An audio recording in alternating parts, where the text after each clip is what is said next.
উত্তরবঙ্গের এক নতুন অফবিট জায়গা মানসাং। এখানে বাসস্থান যেমন কম, তেমনি শান্ত পরিবেশ। কালিম্পং থেকে মাত্র 18 কিলোমিটার দূরে রামধুরার পাশেই অবস্থিত এই সুন্দর পাহাড়ি গ্রাম, আর নিউ জলপাইগুড়ি থেকে 80 কিলোমিটার দূরে অবস্থিত। গাড়িতে 3.5 ঘন্টা সময় লাগে। প্রকৃতি যেন উজাড় করে দিয়েছে এই গ্রামকে। কি নেই এখানে! চারিদিকে সবুজ পাহাড়, রং বেরঙের পাহাড়ি ফুল, পাখির কোলাহল, নিচে বয়ে যাওয়া নদী, কাঞ্চনজঙ্ঘা দর্শন।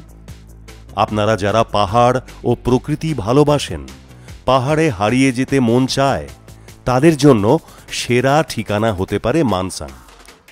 হাতের মুঠো ফোনকে দূরে সরিয়ে কিছুদিন এখানে কাটিয়ে যান। কথা দিচ্ছি, নিরাশ হবেন না।